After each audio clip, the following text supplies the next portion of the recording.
बाबांवरनं मरून रंग भारी दिसणार आहे. आणि हो, आईंसाठी जीन्स घेतली ती जरा सरप्राईज ठेवायची बरं का. काय झालं? बाबांना कसं सांगायचं आपण जमीन बुक करतोय ते? उगाच गैरसमज करून घेतील ते.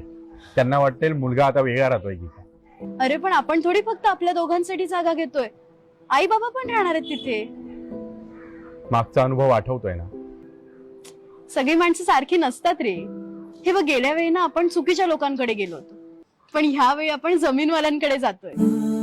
आपण ना एक काम करूया, बाबांना डायरेक्ट त्यांच्या ऑफिस मध्येच घेऊन जाऊया.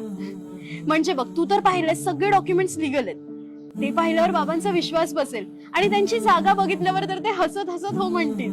हे मला काय वाटतं माहितीये, त्यांना आहे ना पैशाचं टेन्शन आहे. अरे हो, पण त्यांना जेव्हा कळेल की फक्त 25,000 रुपये भरून आपण जागा बुक केलीये आणि राहिलेली रक्कम आपण हप्त्याने भरणार आहोत, तेही फक्त 0% इंटरेस्टवर, त्यावेळी रिलॅक्स होतील ते.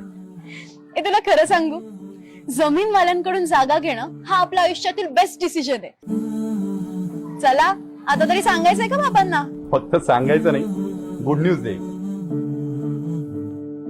1 कोटीहून अधिक भारतीयांनी निवडला आहे जमीन वालेला. जमिनीत गुंतवणूक म्हणजे जमीन वाले.